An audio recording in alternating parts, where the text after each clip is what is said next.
So let's talk about the remaining topics. And the first topic of it is how to store time in the database. To store the time and date both in the database, you have to use data type. That is, the data type name is timestamp. So let's create a table. Create table, for example, teachers, and let's create the columns. So the first column is for example teacher ID, and data type is number, and then the teacher name, that will be in the varchar, for example, and then we have the higher underscore date, and that will be in the timestamp. So ये मैंने जो use किया data type, ये time stamp data type है। ये column का नाम रखा है हायर डेट, और ये उसकी डेटा टाइप रखी है टाइम स्टैम्प। ठीक है, तो 3 कॉलम बनाए। एक कॉलम का नाम है टीचर आईडी, दूसरे कॉलम का नाम है टीचर नेम, टी नेम यानी के, और तीसरे कॉलम का नाम है हायर अंडरस्कोर डेट। इसकी डेटा टाइप है नंबर, इसकी डेटा टाइप है वारचार, और इसकी डेटा टाइप है timestamp. Now if I execute it, तो ये देखें टेबल क्रिएट हो गया। If you want to check out, just see this schema, just write describe और टेबल का नाम बता दें। तो ये टेबल आपको उसके डिस्क्राइब करके उसकी प्रॉपर्टीज में दिखाएगा कि उसके अंदर कौन कौन से डेटा टाइप्स, कौन कौन सी इसकी टाइप्स है। सो ये टीचर का फर्स्ट कॉलम टीचर आईडी, इसमें नंबर आएगा, दूसरा टी नेम यानी कि उसके इसका नेम आएगा टीचर का, और third is hire underscore date, और उसके अंदर टाइम स्टैम्प दिया है इसने। ठीक है, 6 डिजिट्स का timestamp. Now if I want to insert the data, मैं लिखूंगा इंसर्ट इनटू, और उसके बाद टीचर्स, टेबल का नाम टीचर्स है, और उसके अंदर वैल्यूज बताऊंगा। वैल्यूज में फर्स्ट उसकी आईडी, उसके बाद उसका नाम फॉर एग्जांपल, और उसके बाद उसकी हायर डेट। हायर डेट में आप लिख रहे हैं फॉर एग्जांपल 12 जनवरी, ठीक है, और 2002। टाइम स्पेस देके फिर टाइम भी बता सकते हैं। फॉर एग्जांपल टाइम हुआ था उस वक्त 11:45, ठीक है, और 0 सेकेंड्स और पीएम। तो ये इसके अंदर डेटा इंसर्ट हो सकता है। Now if I execute it, so this will execute and this will be inserted in the database. तो इसको अगर आप रन करना चाहें तो आप कर सकते हैं। ठीक है, so view our table doesn't exist teachers होगा, sorry spell mistake. Now if I run it again, so one row is inserted now, and if I want to see the data, if data is inserted in the database, just write the name of the table with the select command. So this row is inserted now. See, this is the date, okay, and this is the time which you just inserted in the database. So this is the hours, minutes and seconds, and the microseconds, and am or the pm will be given at the end of the time. Similarly, if you want to insert another record, for example, teacher number 2, name is Zishan for example, and appointment date is for example 20 August and 2000, for example 9, and then date, time, for example this is the time, and if I run it, so another row is inserted. Now let's see those rows. From the teachers table, you'll see the second record is Zishan, and this is the date, and this is the time on which Zishan was appointed. So basically, I just want to tell you that if you want to store the date and time both in the database, then you have to use the timestamp database rather than the date data type. सो बेहतर है कि आप time stamp use कर लें date की जगह, तो फिर वो टाइम और डेट दोनों दिखाएगा आपको। तो इसके लिए आप टाइम स्टैम्प यूज करें। So this is the data type time stamp, so you can use it. So ये टॉपिक था एक जो कि हमारा रह गया था इसमें। इसके अलावा हमने टेबल्स के अंदर कॉलम ऐड करना सीखा था कि कॉलम कैसे ऐड करते हैं, और उन कॉलम्स को किस तरह से आप लोग जो है वो मॉडिफाई कर सकते हैं, डिलीट कर सकते हैं, उनकी डेटा टाइप चेंज कर सकते हैं। और ये भी मैंने आपको बताया था कि टेबल की डेटा कॉपी कैसे करेंगे दूसरे टेबल में। जब आप टेबल क्रिएट कर रहे हो तो उसी वक्त उसमें नंबर ऑफ कॉलम्स जो आप बताएंगे वो क्रिएट होंगे, और उसके अंदर उसका जो है वो डेटा भी इंसर्ट हो जाएगा। ये है आपके पास अल्टर कमांड जो कि बताया था कि टेबल में कॉलम कैसे ऐड होगा, मॉडिफाई कैसे होगा, डिफाइन कैसे होगा, ठीक है, और ड्रॉप कैसे किया जा सकता है कॉलम का नाम। So you just have to use alter table, और उसके बाद ऐड के बाद कॉलम का नाम बताएंगे जो ऐड करना है वो, और उसकी डेटा टाइप। अगर मॉडिफाई करना होगा तो लिखोगे अल्टर टेबल, टेबल का नाम, मॉडिफाई कीवर्ड, और फिर उसके बाद कॉलम, उसकी डेटा टाइप। अगर डिलीट करना होगा तो लिखोगे अल्टर टेबल, टेबल का नाम, ड्रॉप, और फिर कोई particular name of the column, तो वो डिलीट हो जाएगा। तो ये एग्जांपल्स दिए थे। जैसे ये टेबल है dpt 80, इसमें मुझे ये नया कॉलम ऐड करना है, ठीक है। तो ये इसके साथ मर्ज हो जाए, तो उसके लिए जो कमांड थी वो ये थी, इस तरह से लिखेंगे अल्टर टेबल डिपार्टमेंट 80, टेबल का नाम, एड, एड के बाद जॉब अंडरस्कोर आईडी, और उसकी डेटा टाइप बताएंगे, तो ये कॉलम इसमें ऐड हो जाएगा, ठीक है। ये मैंने कल आपको क्लास में करके भी दिखाया था, लास्ट लेक्चर देखेंगे तो उसमें ये आपको मिल जाएंगे सब चीजें। मॉडिफाई कैसे करेंगे, यानी कि एग्जिस्टिंग कॉलम को अगर चेंज करना हो, उसकी डेटा टाइप को चेंज करना हो, उसकी साइज को चेंज करना हो, तो आप लिखेंगे अल्टर टेबल, टेबल का नाम, मॉडिफाई। आप वहां लिख रहे थे एड, एड का मतलब है नया नाम ऐड करना था, लेकिन अब मुझे ऐड नहीं करना है बल्कि मॉडिफाई करना है, तो लिखेंगे मॉडिफाई, टेक कॉलम का नाम, और उसकी डेटा टाइप, उसकी साइज। डेटा टाइप चेंज कर सकते हो, साइज भी चेंज कर सकते हो, तो वो चेंज हो जाएगा उसका, ठीक है। इसके बाद ड्रॉप करें, किसी कॉलम को डिलीट करना हो तो just right like alter table, table का नाम, और ड्रॉप कॉलम, और कॉलम का नाम बता दें, जिस कॉलम को डिलीट करना है उसका नाम, ठीक है। कॉलम कीवर्ड है, ड्रॉप भी कीवर्ड है, अल्टर भी कीवर्ड है, और टेबल भी कीवर्ड है। तो just right the table name और उसके कॉलम का नाम विद दीज कीवर्ड्स, तो वो ये डिलीट कर देगा, ठीक है। वो एक चीज याद रखें, जो कॉलम डिलीट हो जाते हैं वो रिकवरेबल नहीं, और ये फिजिकल डिलीट होगा, फिजिकली डिलीट होगा, ठीक है। ये लॉजिकल डिलीट नहीं होगा। दो तरह के डिलीट मौजूद है ओरेकल में, एक डिलीट को कहते हैं लॉजिकल डिलीट, ठीक है, और दूसरा आपके पास है फिजिकल डिलीट। फिजिकल और लॉजिकल डिलीट में क्या फर्क है कि समटाइम्स टेबल के अंदर बहुत सारा डेटा मौजूद होता है, फॉर एग्जांपल 1 करोड़ रिकॉर्ड मौजूद होगा, और 1 करोड़ रिकॉर्डों को अगर आप डिलीट करेंगे तो आपके पास अगर कंप्यूटर स्लो है, या मशीन अगर आपकी रिसोर्सेज इतनी अवेलेबल नहीं है, रिसोर्सेज का मतलब है प्रोसेसिंग पावर या रैम, आपके पास अगर इतनी नहीं है, तो फिर आप, अगर आप बिजी हैं उस वक्त और आपका कंप्यूटर उस वक्त बिजी है, तो आप लॉजिकल डिलीट कर दें तो वो फौरन से डिलीट कर देगा, लेकिन डेटा स्टिल आपके कंप्यूटर में रहेगा। फिर जब आप फ्री हो जाएं, जब आपका कंप्यूटर के अंदर ज्यादा काम ना हो और आपकी मशीन फ्री हो, तो फिर आप फिजिकल डिलीट की कमांड चला दें, तो उससे फायदा ये होगा कि वो फिर आहिस्ता आहिस्ता वो जो 1 करोड़ रिकॉर्ड है या 10 लाख रिकॉर्ड है, तो उनको स्लोली वो डिलीट करेगा। थोड़ा उसमें टाइम लगता है असल में डिलीट करने में, ठीक है, क्योंकि हर रो के सामने कॉलम की वैल्यू होती है, उसको एक एक करके वो डिलीट करता है, तो उसमें टाइम लगता है इसको। तो फिजिकल डिलीट हम तब करते हैं जब हमारे पास थोड़ा सा डेटा हो और जल्दी डेटा डिलीट करना चाहते हो, और फिजिकली चाहते हैं कि डेटा खत्म हो जाए डिस्क से और स्पेस फ्री हो जाए, तो फिजिकली डिलीट करने के लिए हम डिलीट कमांड या ट्रंकेट की कमांड यूज करते हैं, ठीक है। लेकिन अगर और कॉलम डिलीट करना होगा तो उसके लिए फिर आप ड्रॉप करते हैं उसको, ठीक है।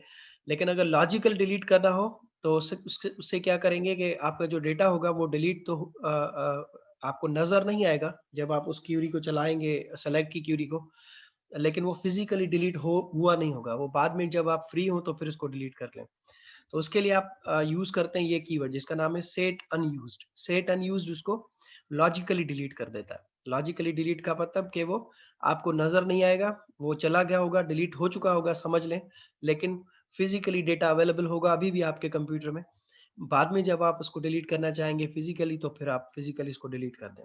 वो रिकवरेबल नहीं है, याद रखें, ना तो लॉजिकल रिकवरेबल है और ना तो फिजिकल, दोनों रिकवरेबल नहीं है। सिर्फ फर्क इतना है कि लॉजिकली आपको क्विकली डेटा को हाइड कर देगा, आपको नजर नहीं आएगा, वो आपको लगेगा कि डेटा डिलीट हो चुका है। फिजिकली जो है वो फिजिकली डेटा डिलीट करता है, तो उसमें टाइम थोड़ा ज्यादा लगता है, लेकिन वो डिलीट कर देता है फिजिकली। लॉजिकली आपसे डेटा हाइड कर देता है, बाद में फिर हम उसको चाहते हैं डिलीट करना तो फिर डिलीट कर सकते हैं। उसको करते कैसे, उसके लिए आप, जैसे कि मुझे ये मैंने टीचर्स का टेबल बनाया है, और टीचर्स के टेबल में मुझे ये कॉलम जो था हायर डेट, ये कॉलम मुझे नहीं चाहिए फॉर एग्जांपल, ठीक है, मैं चाहता हूँ ये डिलीट हो जाए। तो इसके दो तरीके हैं, एक तो फिजिकल डिलीट, फिजिकल डिलीट के लिए लिखेंगे आप अल्टर टेबल, टेबल का नाम फॉर एग्जांपल टीचर्स, ठीक है, और उसको फिजिकली डिलीट करना हो तो लिखोगे ड्रॉप कॉलम, ठीक है, कॉलम के बाद उसका नाम बता देंगे, तो ये फिजिकल डिलीट हो जाएगा। यानी कि डेटाबेस में से डेटा भी डिलीट हो जाएगा और आपका कॉलम भी डिलीट हो जाएगा और स्पेस भी फ्री हो जाएगा आपके लिए। लेकिन इसमें अगर 1 करोड़ रिकॉर्ड हो, 10 लाख रिकॉर्ड हो, 10 करोड़ रिकॉर्ड हो अगर आपके पास कंप्यूटर में, तो फिर ये स्लो कर देगा आपके कंप्यूटर को, यानी कि डिलीट करने में टाइम लगाएगा। वो फिर आपको 2 सेकंड, 5 सेकंड, 10 सेकंड या 1 मिनट, 2 मिनट भी लग सकते हैं डिलीट होने में, जब तक आपको वेट करना पड़ेगा। ठीक है, so it will take some time to delete the data. लेकिन अगर अगर आपके पास फॉर एग्जांपल डेटा जो है वो लॉजिकली डिलीट करना चाहते हो, तो फिर इसके लिए आप लिखोगे अल्टर टेबल। ठीक है, टेबल का नाम दोगे फॉर एग्जांपल टीचर्स, और यहाँ पे लिखोगे सेट अनयूज्ड। ठीक है, और उसके बाद आप उसके अंदर जो है सेट अनयूज्ड के बाद कॉलम और कॉलम का नाम बता देंगे। So you will write like column and then column name. तो कॉलम नेम मुझे है हायर अंडरस्कोर डेट।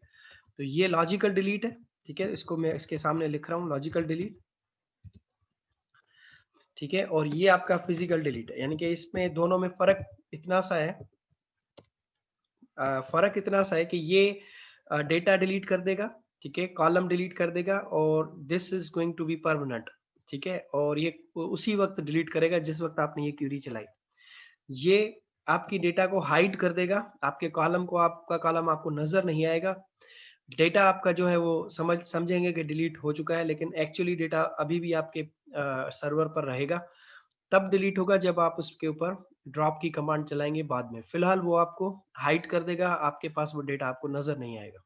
मैं करके दिखाता हूँ, देखें कैसे। जैसे मैंने इसको सिलेक्ट किया लॉजिकल डिलीट को और मैंने रन किया, तो इसने कहा टेबल अल्टर्ड। अब अगर मैं सेलेक्ट की क्यूरी चलाता हूँ, तो ये देखें मुझे 2 कॉलम्स नजर आ रहे हैं, तीसरा कॉलम मुझे नजर नहीं आ रहा।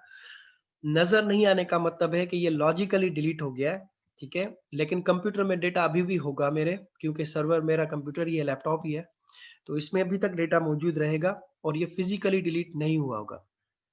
अब क्योंकि इसमें डेटा बहुत सारा है फॉर एग्जांपल, तो इसलिए मैं चाहता हूं कि ये बाद में डिलीट हो, तो उसके लिए फिर मुझे अगेन दोबारा इसी कमांड को ये लिखना पड़ेगा ताकि ये मैं कॉलम डिलीट कर सकूं। तो उसके लिए लिखूंगा अल्टर टेबल।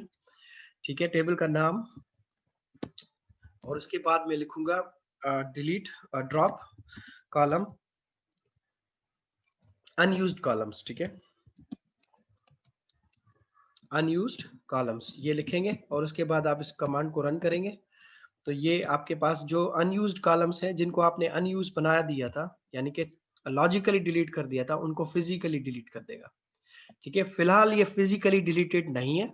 जब अभी तक जो मैंने कमांड चलाई थी ये आपके पास लॉजिकली डिलीटेड है, आपको नजर नहीं आएगा, स्केमा से भी गायब हो गया होगा। अगर आप इसका स्केमा देखना चाहें डिस्क्राइब करके, तो अगर आप लिखें डिस्क्राइब, ठीक है, और डिस्क्राइब के बाद अगर आप इसको लिखें फॉर एग्जांपल टीचर्स टेबल, और इसको अगर रन करें, तो ये देखें 2 कॉलम्स नजर आए, टीचर आईडी और टीचर नेम। यहाँ पे हायर डेट खत्म हो गया। सो स्केमा भी नजर नहीं आएगा, डेटा भी नजर नहीं आएगा, लेकिन still it is in on my computer, अभी तक वो डिलीट हुआ नहीं है permanently. So if you want to delete it permanently, just have to use this command alter table, table का नाम, drop unused columns. Unused columns मतलब वो कॉलम्स जो लॉजिकली डिलीट कर चुका हूं उनको डिलीट कर दो। तो मैं इसको अगर एग्जीक्यूट करूं, सो दिस विल डिलीट। अब ये कॉलम मेरे डिलीट हो गए हैं, अब ये परमानेंटली डिलीट हो चुके हैं। ठीक है, सो ये यहां तक है। Any questions? यस, मोहम्मद पूछें बेटा।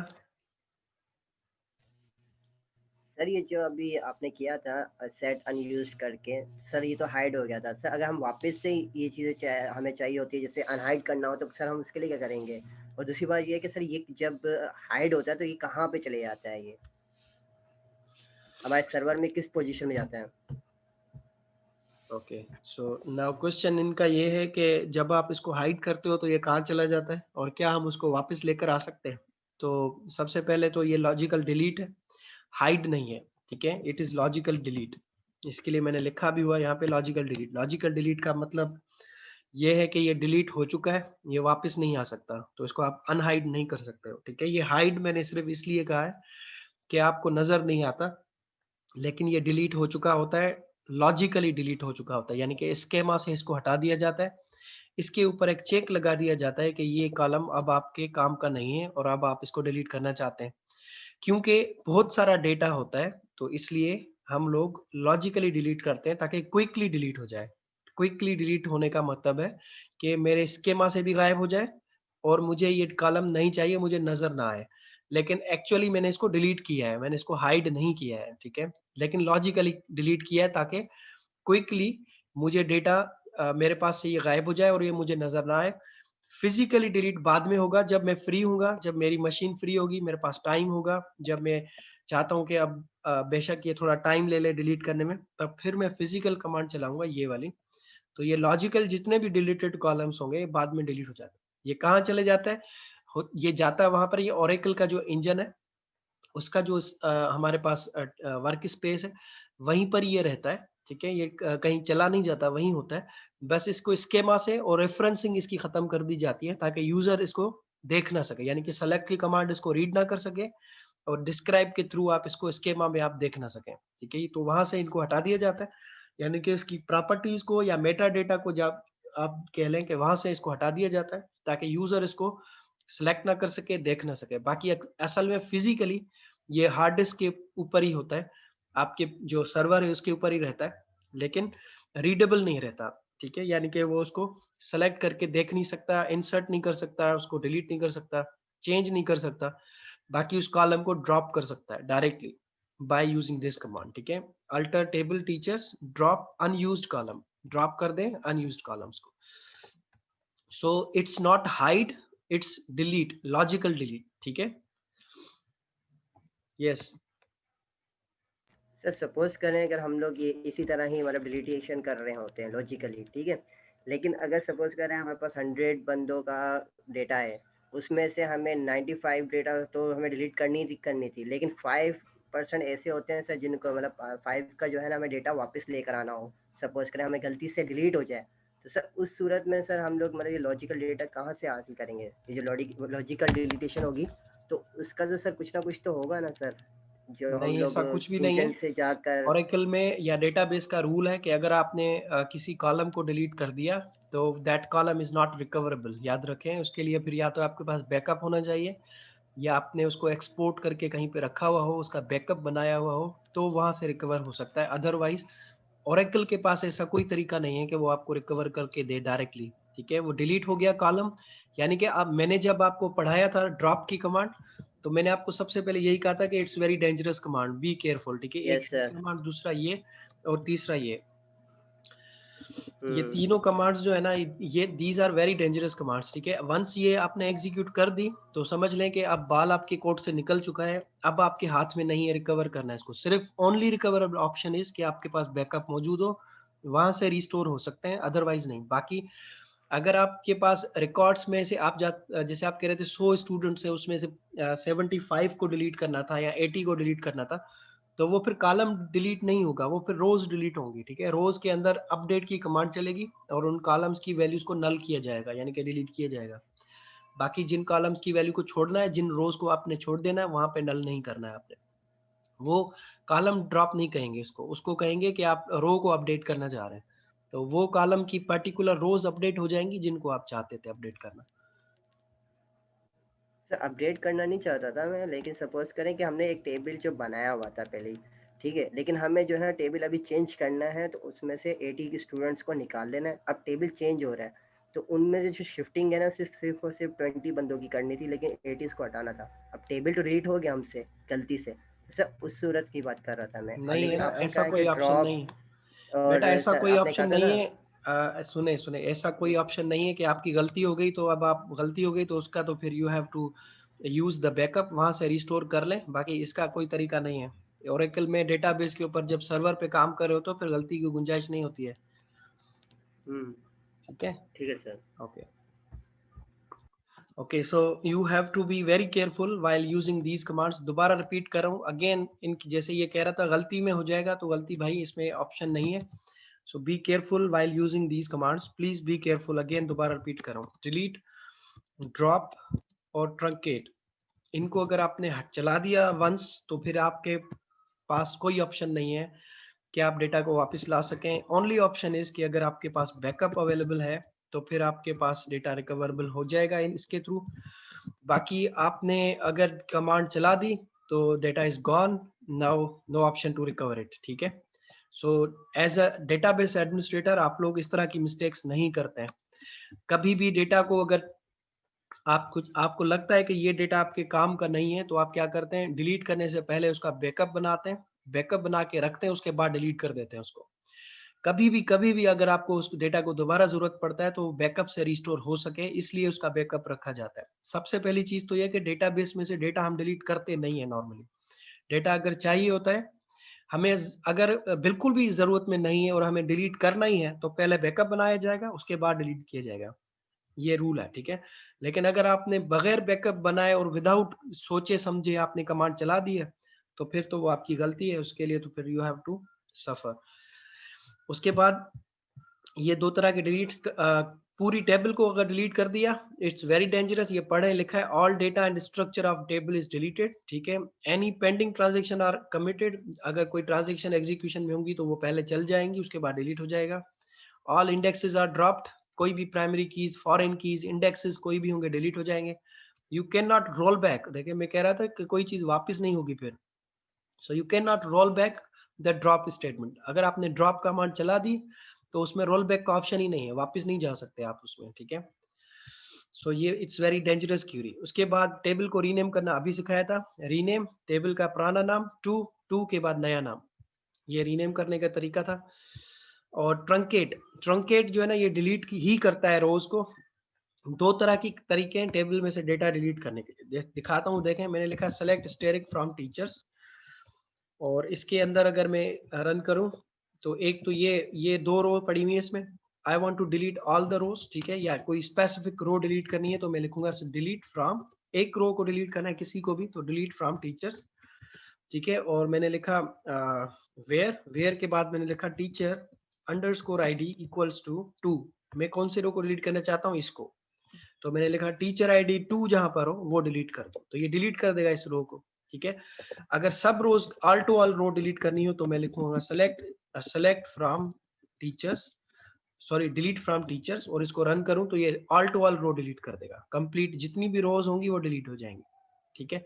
दूसरा इसका तरीका ये है कि आप लिख सकते हैं ट्रंकेट, और ट्रंकेट के बाद टेबल का नाम बता दें, ठीक है। तो ट्रंकेट क्या करता है, ये भी कंप्लीट रोज को डिलीट करता है, लेकिन इसमें चॉइस नहीं है, इसमें ये वाली चीज नहीं कर सकते आप, वेयर नहीं लगा सकते। ये all to all rows delete करता है और पूरी टेबल को खाली करके उसके अंदर से स्पेस जितना भी ऑक्यूपाई होता है वो स्पेस फ्री कर देता है आपके लिए। डिलीट कमांड में और इसमें क्या फर्क है कि डिलीट कमांड में आप लोग वेयर कंडीशन के साथ स्पेसिफिक रोज, जो रोज डिलीट करना चाहते हो वो रोज बता सकते हो, ठीक है, कि ये रो, या आप जिनकी प्राइमरी की ये हो वो डिलीट हो जाए, जिनकी प्राइमरी की मैच ना हो वो डिलीट ना हो। कंडीशंस के साथ भी डिलीट लगा सकते हो, जैसे आप चाहते हैं कि वो एम्प्लॉइज डिलीट हो जाए जिनका नाम एफ से शुरू होता है, वो एम्प्लॉइज डिलीट हो जाए जो हैदराबाद में रहते हैं, वो एम्प्लॉइज डिलीट हो जाए जिनकी सैलरी 10,000 हो। तो इस तरह की कंडीशंस आप वेयर के अंदर अप्लाई कर सकते हैं। ट्रंकेट के अंदर कोई कंडीशंस नहीं लगा सकते, ट्रंकेट सिर्फ लिखा जाता है ट्रंकेट और टेबल का नाम। तो ये क्या करता है, ये सीधा टेबल में जाता है, टेबल के कंप्लीट ऑल टू ऑल रोज को डिलीट कर देता है, ठीक है, और टेबल के अंदर से स्पेस फ्री करके आपको स्पेस खाली करके देता है। ये आपके लिए स्पेसिफिक रोज डिलीट करता है कंडीशंस के हिसाब से भी। अगर all to all rows delete करनी है तो फिर यहाँ तक कमांड लिखते हैं डिलीट फ्रॉम टीचर। तो ये कंप्लीट रोज डिलीट करता है लेकिन स्पेस खाली नहीं करता आपके लिए। स्पेस तब खाली करेगा जब इसके ऊपर ट्रांजेक्शन एग्जीक्यूट हो जाएंगी, जब आपका सर्वर रीस्टार्ट हो जाएगा तो फिर आपके पास स्पेस खाली हो जाएगा, अदरवाइज स्पेस रिलीज नहीं करता उस वक्त। ये उसी वक्त फौरन उसी वक्त स्पेस रिलीज करके आपको दे देता है, ठीक है। तो ये यहाँ पे पढ़ते हैं इसको, कहता है remove all the rows from table, complete rows delete करता है। Release storage space use by that table, उस टेबल के पास जितना स्पेस ऑक्यूपाइड होता है वो स्पेस फ्री करता है आपके लिए। You can not roll back, दोबारा कह रहा हूँ देखें, वापस नहीं कर सकते डेटा इसमें से, रोल बैक नहीं होगा। Alternatively you can remove rows by using delete statement, कहता है इससे बेहतर है कि डिलीट के थ्रू डिलीट करें और उसमें आप कंडीशंस के हिसाब से डेटा डिलीट करें। ये ऑल टू ऑल कर देगा, वो कंडीशंस के ऊपर जो रो चाहते हो वो डिलीट कर सकते हैं, ठीक है। सो ये दोनों में इतना सा डिफरेंस है। सो चला के दिखा देता हूँ truncate, it's very dangerous but let's execute truncate teachers. तो मैं आपको ये बता रहा था कि if you want to delete all the rows from this table, the table name is teachers, so to delete all the rows and to free space from those from that particular table, you have to use command truncate. Truncate के बाद आप लिखेंगे table, table के बाद table का नाम, ठीक है। तो ये this is going to delete all the rows from table, ये देखें टेबल ट्रंकेटेड, और इसके अंदर जितने भी रोज थी वो डिलीट हो जाएंगे, और उन रोज में आपके पास जितना भी स्पेस ऑक्यूपाइड होगा टेबल का, वो स्पेस रिलीज हो जाएगा। सो टेबल के अंदर डेटा नॉट फाउंड, क्योंकि आपने डेटा डिलीट कर दिया है, और ये रोल बैक भी नहीं हो सकता, ठीक है। सो रोल बैक ना होने का मतलब है कि data can not be recovered, data can not B restored. Backup है तो ठीक है, अदरवाइज नो ऑप्शन, ठीक है। सो ये truncate is going to delete all the rows from the table. So बेहतर ये है कि डिलीट की कमांड यूज करें, ट्रंकेट ना यूज करें, लेकिन अगर करना ही है तो फिर सो ये तरीका है। ये चीज मैंने आपको आपके फेसबुक ग्रुप पे भी पोस्ट की थी, कमेंट कैसे किए जाते हैं। लिखते हैं कमेंट ऑन टेबल, और टेबल का नाम बताते हैं, और इज के बाद कमेंट्स बताते हैं। तो अगर आप लगाना चाहें, फॉर एग्जाम्पल इसकी डिस्क्राइब करके पहले इसका स्केमा चेक कर लेते हैं। So let's check out the schema of the table. तो लिखेंगे डिस्क्राइब, ठीक है, और टीचर्स, ये टेबल है। तो इसका स्केमा चेक करते हैं। तो इसमें देखिए कमेंट्स नहीं लिखे हुए यहाँ पे, है ना, कमेंट्स वाला पोर्शन खाली है। तो इसमें अगर कमेंट्स ऐड करने हो तो आप लिखेंगे कमेंट, ये लेट मी सी, लिखेंगे कमेंट ऑन टेबल। तो लिखेंगे कमेंट ऑन टेबल, और उसके बाद आप लिखेंगे इज, ठीक है। इज के बाद आप कमेंट्स बता देंगे, टेबल का नाम बताएंगे, टेबल का नाम है टीचर्स, और इज के बाद कमेंट सिंगल कोटेशन में बताएंगे। For example this is teachers dot, column का नाम है T underscore name, comment on table teachers, ठीक है, और डॉट के बाद कॉलम का नाम। तो ये तो टेबल के ऊपर कमेंट्स लगाने का तरीका है, और ये आप कॉलम के ऊपर कमेंट लगा रहे हैं, teachers dot T underscore name, और उसके बाद आप कमेंट्स लिखें इसके अंदर। सो this is this column for example stores teacher names, for example teacher names, ठीक है। और इसको अगर रन करें तो हमारे पास जो है कमेंट ऑन टीचर, ये मैंने आपके ग्रुप पे भी शेयर किया था ना, किस तरह से था, comment on table teacher column था शायद,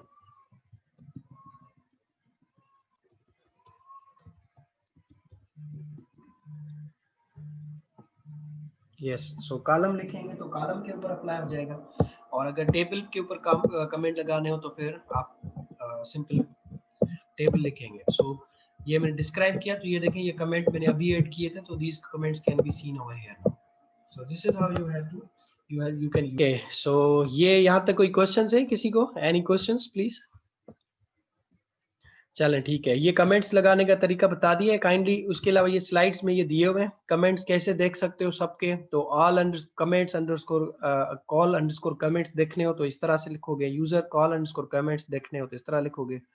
सेलेक्ट की कमांड के बाद आप इनके थ्रू रन करके देख लीजिएगा डिक्शनरी के थ्रू, तो आपको नजर आ जाएंगे। जैसे अगर आप लिखे सेलेक्ट स्टेरिक फ्रॉम, ये है all underscore call underscore comments, ठीक है। इसको अगर रन करें तो ये आपको कमेंट्स दिखाएगा सबके, ठीक है, सारे कॉलम के नेम्स भी दिखाएगा, उनके सामने उनके कमेंट्स भी दिखा देगा। तो ये कमांड्स आप खुद ट्राई कीजिएगा ताकि आपको पता चले कि इसके थ्रू यूजर के कमेंट्स, ऑल टैब के कमेंट, यूजर टैब के कमेंट्स, टेबल के कमेंट, ये टैब मतलब टेबल और कॉल मतलब कॉलम्स, ठीक है।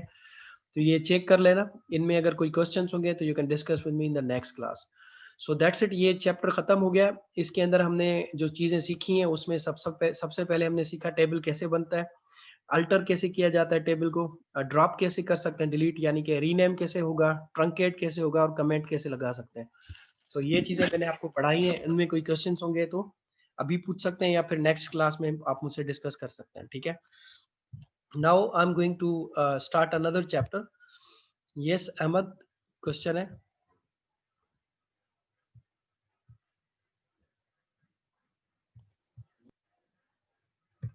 यस अहमद, क्वेश्चन है बेटा? सर आवाज आ रही है? जी जी जी बताएं। सर जब भी किसी डेटाबेस का बैकअप बनाते हैं तो सिर्फ वही चीज ऐड करते हैं जो डिलीट करने होते हैं, या सारे मतलब डेटाबेस का बैकअप बनता है सर? वो डिपेंड करता है, अगर आपके पास डेटा बहुत ज्यादा है, बहुत बड़ा डेटाबेस है, तो आप पूरा डेटाबेस का बैकअप बनाएंगे तो आपको उतना स्पेस चाहिए होगा, उतना टाइम चाहिए, बैकअप में भी, बैकअप बनने में भी टाइम लगता है। ठीक है, लेकिन अगर अच्छा आपको, सर, वो बनाना पड़ता है खुद मैन्युअली, सारा बन जाता है? जी हाँ जी हाँ, बन जाता है। मैन्युअली भी बना सकते हो, ऑटोमेटिकली आप इसके ऊपर कोई प्रोग्राम सेट कर सकते हो, वो प्रोग्राम पर्टिकुलर टाइम पे ऑटोमेटिकली बैकअप आपके लिए क्रिएट कर सकता है। दोनों ऑप्शन है आपके पास।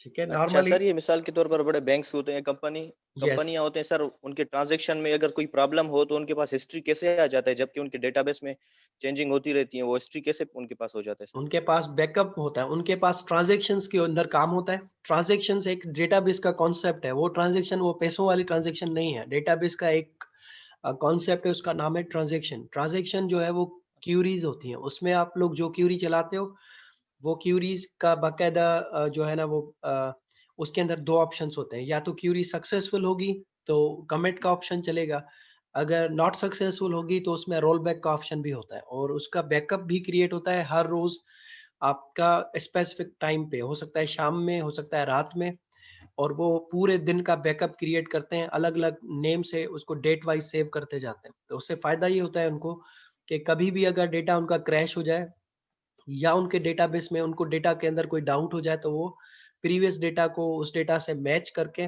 इनकंसिस्टेंसी भी रिमूव कर सकते हैं। पहले तो इनकंसिस्टेंसी होती नहीं है, ट्रांजैक्शन का एडवांटेज यही है कि आपके पास जी सर। इनकंसिस्टेंसी नहीं होगी, लेकिन अगर हो जाए तो वो बैकअप से रिकवरेबल होती है, बैकअप से ट्रेसेबल होती है, ट्रेस भी हो जाएगी, पता भी चल जाएगा कि क्या हुआ है और किसने किया है, दोनों ट्रेसेबल होते हैं। तो बैंक्स में जो डेटा होता है वो दो तरह के सर्वर्स होते हैं, एक सर्वर आपके लाइव होते हैं, जो कि आप लोग ठीक है। जब आप पैसे निकलवा रहे हो, पैसे रखवा रहे हो, तो ऑनलाइन आपकी ट्रांजेक्शन्स हो रही होती हैं। एक तो वो आपका बाकायदा प्राइमरी सर्वर पे अपडेट्स होती है, और उसका जो बैकअप सर्वर है, सेकेंडरी सर्वर, वो आपके रीच में नहीं होता, वो उसका बैकअप क्रिएट कर रहा होता है, हर सेकंड की जो ट्रांजेक्शन्स होती हैं, वो ट्रांजेक्शन्स का बैकअप अपने पास क्रिएट करता जाता है, ताकि अगर खुदा न खास्ता फर्स्ट ऑटो वाला क्रिएट हो सर, जाता है?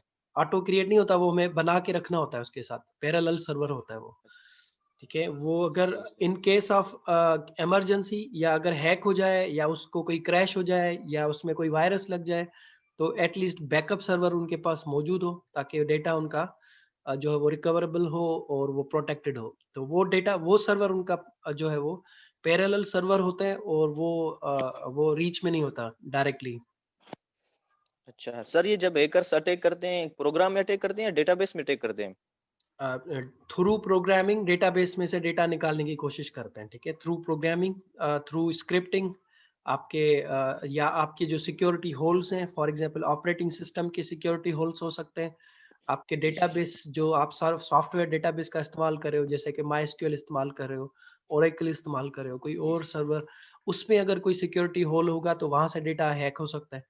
तो क्योंकि ओरेकल बहुत ज़्यादा सिक्योर है और बहुत ज़्यादा स्टेबल डेटाबेस है, तो इसलिए दुनिया इसको ज़्यादा प्रेफर करती है, और इसमें हैक होने के चांसेस कम है, बहुत ज़्यादा कम है।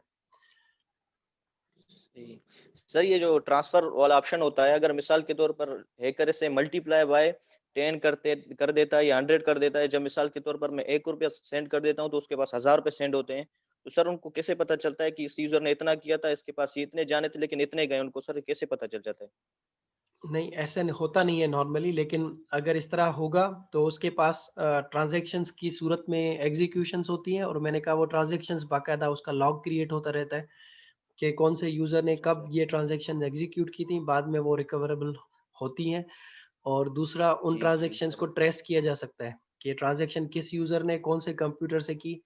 इस कॉन्सेप्ट को आप कहते हो ऑडिट ट्रेल। ठीक है, ये कॉन्सेप्ट है, मैं इस पे लिख रहा हूँ, इंटरनेट पे थोड़ा सा इसको पढ़ना अगर टाइम मिले, तो एक कॉन्सेप्ट है ऑडिट ट्रेल के नाम से। जी इसमें सर। हमें पता लगता है कि कौन से यूज़र ने कौन से कंप्यूटर के थ्रू कौन सी चेंजेस की, प्रीवियसली क्या वैल्यूज थी, नई वैल्यूज क्या इंसर्ट कर दी।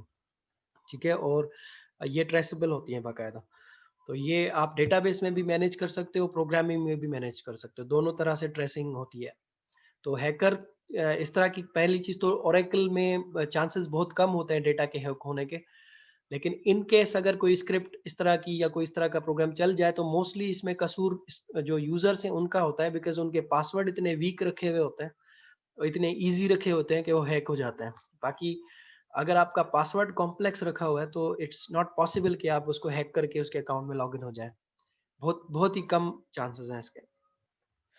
अच्छा सर, मैंने मेरा जो है ना अकाउंट एक HBL में बना है। मैंने एक बार सुनेरी का यूज किया था, जब मैंने ट्रांजैक्शन लगाई तो ट्रांजैक्शन नहीं मिली, मतलब पैसे नहीं निकले, मैं बहुत परेशान हो गया था।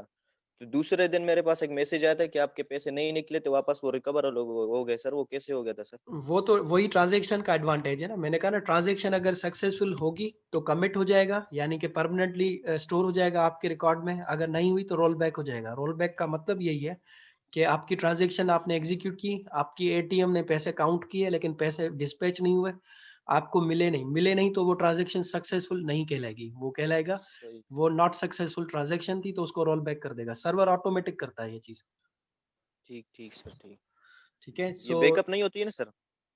इसके इसके लिए बैकअप की जरूरत ही नहीं है, ये ऑटो रिकवरेबल होती है, इसके लिए बैकअप की जरूरत नहीं है। लेकिन इसका लॉग मेंटेन होगा, ये पता जरूर होगा उनको, अच्छा। बैंक्स वालों को, कि ये किस यूजर के साथ हुआ था और कितने पैसे थे, किस टाइम पे वो ट्रांजैक्शन हुई थी और वो सक्सेसफुल नहीं हुई थी, रिकवरेबल हुई थी।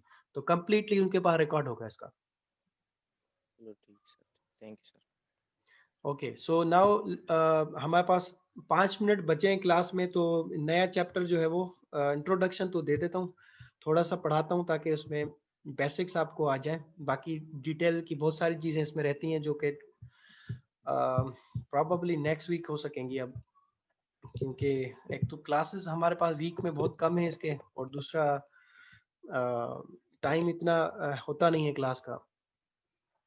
सो now these are the constraints. Constraint जो है वो हम रूल्स को कहते हैं। रूल्स जो है वो किसी भी टेबल के ऊपर अप्लाई कर सकते हैं आप लोग।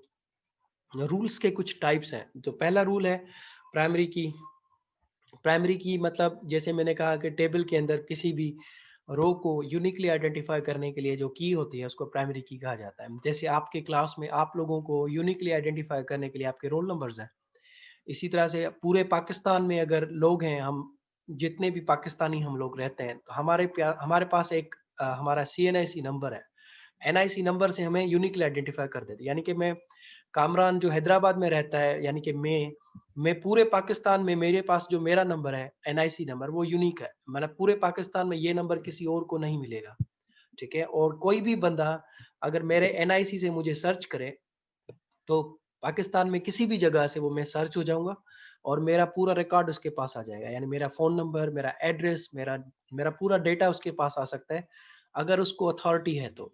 ठीक है, सिमिलरली आपके क्लास में आपके रोल नंबर्स यूनिक होते हैं। पूरी दुनिया में आपका जो ईमेल एड्रेस है वो आपका यूनिक है। जीमेल का जो ईमेल एड्रेस यूज करते हैं आप लोग, वो आपका यूनिक है। वो ईमेल एड्रेस पूरी दुनिया में किसी को और को नहीं मिलेगा। ठीक है, ये जो यूनिकनेस प्रॉपर्टी है ना, ये प्राइमरी की के पास होती है। और इसका एक और कीवर्ड यूज होता है, इसका नाम है यूनिक। यूनिक आप किसी भी कॉलम को बना सकते हैं, जरूरी नहीं है प्राइमरी की को यूनिक बनाए। यूनिक आप किसी भी कॉलम को बना सकते हैं। जैसे आप ईमेल को यूनिक बनाना चाहते हैं तो डुप्लीकेट ईमेल स्टोर नहीं होगा आपके कॉलम्स में। ठीक है, अगर आप फोन नंबर को यूनिक बनाना चाहते हैं तो फिर डुप्लीकेट फोन नंबर भी स्टोर नहीं होगा। सही है, जैसे आप लोगों के पास डेटा इंसर्ट होना है और आप चाहते हैं कि अगर एक बार कोई ईमेल इंसर्ट हो जाए डेटाबेस में तो वो सेम ईमेल एड्रेस दोबारा इंसर्ट ना हो हमारे पास, तो आप उस कॉलम को यूनिक बना दें। तो कोई भी एक ईमेल आपके पास स्टोर हो गया, दोबारा अगर यूनिक कोई ईमेल स्टोर करने की कोशिश करेगा तो वो डेटाबेस एक्सेप्ट नहीं करेगा। ठीक है, सिमिलरली फोन नंबर आपके पास पहले से मौजूद है किसी बंदे का, दोबारा वही फोन नंबर अगर कोई दूसरा यूजर एंटर करने की कोशिश करे तो आप उसके पास एरर आ जाए कि ये फोन नंबर तो पहले मौजूद है, आप नहीं इंसर्ट कर सकते। ठीक है, तो यूनिक आप किसी भी कॉलम को बना सकते हैं, जरूरी नहीं है प्राइमरी की। लेकिन प्राइमरी की खुद भी यूनिक होता है। ठीक है, तो उसको बताने की जरूरत नहीं है। Not null. नॉट नल जो है यानी कि वो कॉलम्स जिनको आप चाहते हैं कि वो खाली ना रहें, उसमें कोई ना कोई वैल्यू लाजमी हो, तो उसको आप नॉट नल बनाते हैं। जैसे कि आप चाहते हैं कि स्टूडेंट जब भी कोई हमारे पास एडमिशन ले तो उसका नाम जरूरी जरूरी वो इंसर्ट करे, तो आप उस कॉलम को नॉट नल बना देंगे। नॉट नल का मतलब है कि वो नल नहीं हो सकता, यानी कि खाली नहीं छोड़ सकता। समटाइम लोग क्या करते हैं, अकाउंट बनाते वक्त जल्दी जल्दी में कॉलम्स के अंदर एबीसी एबीसी टाइप करके बना देते हैं, तो वो नॉट नल वैल्यू तो इंसर्ट कर रहे हैं लेकिन खाली नहीं छोड़ सकते, यानी कि उनको नाम की जगह कुछ ना कुछ लिखना पड़ेगा लाजमी। सो नल का मतलब एम्प्टी, एम्प्टी नहीं छोड़ सकते आप। तो अगर आप किसी कॉलम को नॉट नल लगा देते हो तो that column can not be null. तो फॉर एग्जांपल आप नाम चाहते हैं लाजमी इंसर्ट करें, अपना फोन नंबर लाजमी इंसर्ट करें, अपने वालिद का नाम लाजमी इंसर्ट करें, अपना ईमेल लाजमी इंसर्ट करें, अपना एड्रेस लाजमी इंसर्ट करें, वो कॉलम्स जो आप लाजमी इंसर्ट करवाना चाहते हैं यूजर से, तो आप नॉट नल लगा दें उसके सामने। तो नॉट नल का मतलब होगा कि वो कॉलम्स नल नहीं हो सकते। अगर नल छोड़ने की कोशिश करेगा तो एरर आ जाएंगे उसके पास। यूनिक का मतलब है डुप्लीकेट वैल्यूज नहीं होगी, यूनिक वैल्यूज रहेंगी। प्राइमरी की का मतलब है कि वैल्यू जो आएगी वो प्राइमरी की होगी और वो यूनिकली आइडेंटिफाई करेगी पूरी रो को, कंप्लीट रो को यूनिकली आइडेंटिफाई करेगी, ठीक है। एंड दैट की can be used for the relationships with the other tables. दूसरे टेबल्स के साथ रिलेशनशिप बनाने के लिए प्राइमरी की काम आएगी हमें।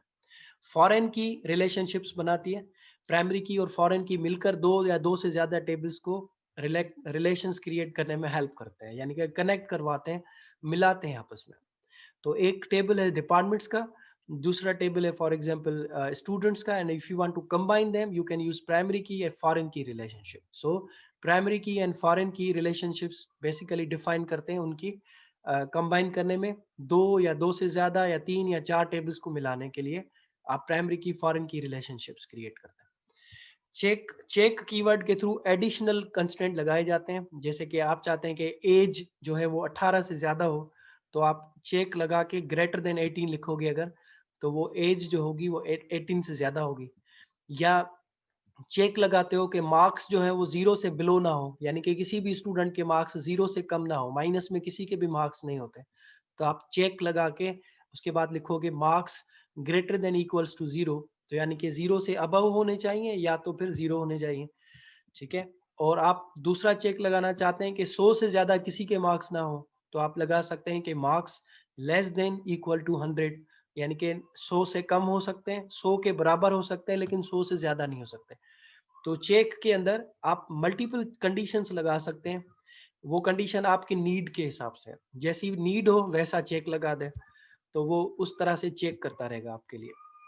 सो these are the constraints help करते हैं हमें कि इस तरह से आप लोग इसको जो चीजें आप चाहते हैं वो आपके लिए रोकते हैं उनको, ठीक है। Now let's again C those examples, किस तरह से आप जो है वो नॉट नल कैसे यूज करते हैं और नॉट नल किस तरह से फायदा देता है आपको। तो ये देखें, ये टेबल क्रिएट किया इसने, क्रिएट टेबल एम्प्लॉयज, ठीक है। कॉलम के नेम्स लिखें, ये उसकी डेटा टाइप है। ये जॉब आईडी लिखा है इसने, जॉब आईडी var उसकी डेटा टाइप, और उसके आगे लिखा है नॉट नल। ये देखें नॉट नल, नॉट नल का मतलब है कि ये जो कॉलम है जॉब आईडी ये नल नहीं हो सकता, यानी कि इसमें वैल्यू देना लाजमी है। ये मैं करके दिखाता हूं, देखें। अब हम एक इसके अंदर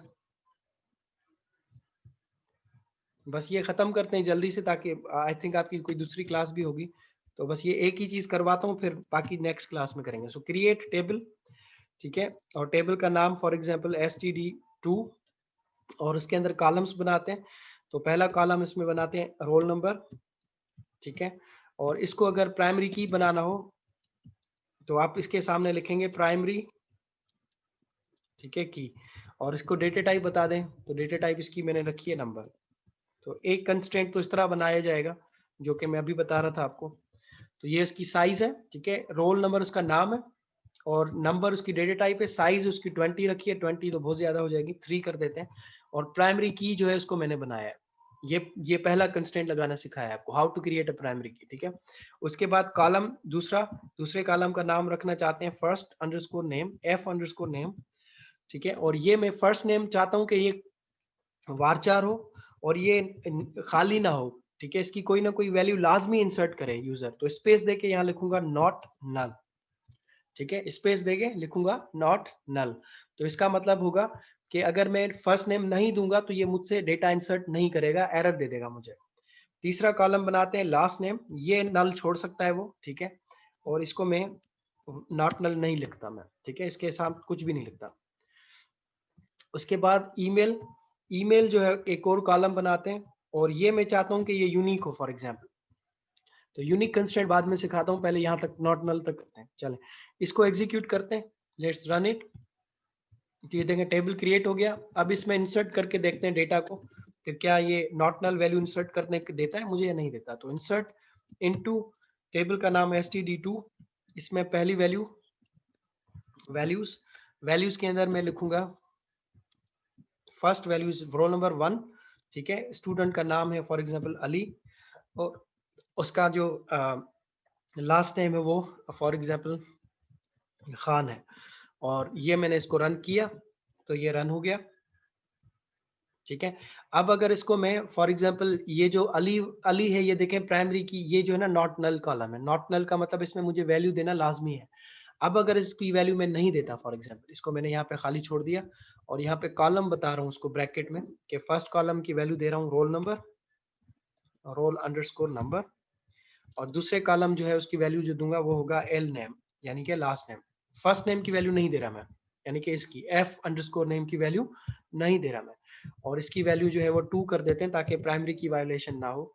इसको अगर रन करें तो ये देखें एरर आएगा, can not insert null into std f underscore name. ये कहता है फर्स्ट नेम कॉलम में आप नल वैल्यू इंसर्ट नहीं कर सकते क्योंकि इसके साथ मैंने क्या लगाया था, नॉट नल कंस्ट्रेंट लगाया था, ठीक है। तो ये चीज नॉट नल जो है ये आपको फायदा क्या देता है कि आपके पास अगर कोई भी वैल्यू अगर आपने नल छोड़ने की कोशिश की तो वो आपको रोक देगा। जैसे ये मैं आपको दिखाता हूँ, ये देखें इसके साथ लिखा है एफ अंडरस्कोर नेम, इसके ऊपर लिखा है नलेबल, नलेबल के ऊपर टिक नहीं लगा हुआ। टिक नहीं लगा हुआ का मतलब है कि इसके अंदर आप नल वैल्यू नहीं डाल सकते। इसके अंदर एल नेम के साथ टिक लगा हुआ है यहाँ पे, इसका मतलब है कि इसमें नल वैल्यू इंसर्ट हो सकती है, ठीक है। जहां टिक लगा होगा यानी कि उसमें नल वैल्यू हो सकती है, और जहां टिक नहीं लगा हुआ यानी कि उसमें नल वैल्यू नहीं हो सकती है। तो इसलिए ये नॉट नल लिखने का मतलब यह है कि मैं फर्स्ट नेम कॉलम को नॉट नल करना चाहता हूं और उसमें वैल्यू लाजमी इंसर्ट हो, वो खाली ना हो।